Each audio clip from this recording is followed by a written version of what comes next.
ব্রাহ্মণবাড়িয়ার বাঞ্ছারামপুর সোবহানিয়া ইসলামিয়া ফাজিল মাদ্রাসার প্রায় ৩৬০ শতক জমি নদী ভাঙ্গন ও বিলীন হওয়ার ঝুঁকিতে রয়েছে।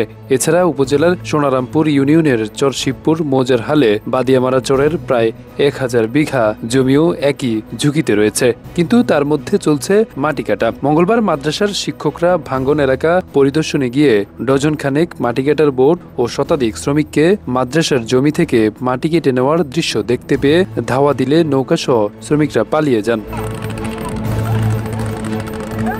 দীর্ঘদিন ধরে সংঘবদ্ধ দলের একটি চক্র অবৈধভাবে নদীর চর কেটে প্রতিদিন প্রায় ডজন খানেক নৌকায় মাটি উত্তোলন করে বিভিন্ন ইটভাটায় সরবরাহ করে বলে অভিযোগ পাওয়া যায়। গোপনে মাটি কেটে নেওয়ার ফলে সোবহানিয়া মাদ্রাসার নিজস্ব ৩ শতক জমি চরের বিস্তীর্ণ ভূমি দ্রুত ভাঙনের মুখে পড়েছে। যা আছে সব কিছু এখন অন্যান্য বিভিন্ন খোলা বন্ধ হয়ে গেছে, কিন্তু হুমায়ুন চেয়ারম্যানের খোলাই চালু, এই খোলাতে আনতেছে বা নৌকাটিও আসে। এরপরে গত বছরও প্রিন্সিপাল সাহেব সহ আমরা হুমায়ুন চেয়ারম্যানের খোলার মধ্যে আইসা নৌকা সহ আটক করছিলাম। হুমায়ুন চেয়ারম্যান সহ আমাকে বিরুদ্ধে আক্রমণ করছে। হুমায়ুন চেয়ারম্যান সহ যে সরকারিভাবে যে কোনো কৌশল যে কোনো ব্যবস্থা করার জন্য আমার আকুল আবেদন। খোঁজ নিয়ে জানা যায়, অবৈধ মাটি ব্যবসার নেটওয়ার্কটি দীর্ঘদিন ধরে একটি কুচক্রী মহল সংগঠিতভাবে মাদ্রাসা ও সরকারি জমি কেটে ইটভাটায় সরবরাহ করছে।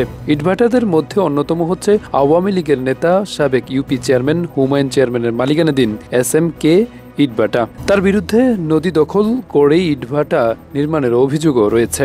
চরে যাই, গিয়ে দেখি যে 11টা নৌকা সহ প্রায় শতাধিক লোক মাটি কেটে নিয়ে যাচ্ছে এবং এই চরে প্রায় 1100 বিঘার উপরে জায়গা আমাদের এখন নদী গর্ভের দিকে যাচ্ছে, প্রতিনিয়ত মাটি নিয়ে যাচ্ছে।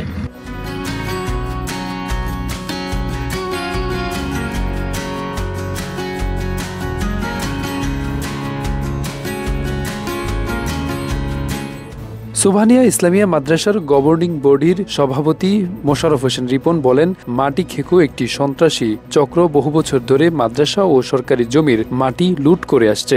দ্রুত তাদের গ্রেফতার করে দৃষ্টান্তমূলক শাস্তি নিশ্চিত করতে বাঞ্ছারামপুর প্রশাসনের প্রতি অনুরোধ জানাচ্ছি। বাঞ্ছারামপুর মডেল থানার ওসি হাসান জামিল খান বলেন, আজ একটি লিখিত অভিযোগ পেয়েছি। আমরা দ্রুতই ঘটনাস্থল পরিদর্শন করে আইনানুগ ব্যবস্থা নেওয়া হবে। এ বিষয়ে উপজেলা নির্বাহী অফিসার ফেরদৌস আরা বলেন, আজ মাদ্রাসা অধ্যক্ষ অভিযোগ করেছেন, মামলা করার পরামর্শ দিয়েছি। অভিযোগ তদন্ত করে অবৈধভাবে বালু ও মাটি উত্তোলনকারীদের বিরুদ্ধে ব্যবস্থা নেওয়া হবে। আরাফাত হোসেন, যুগের চিন্তা।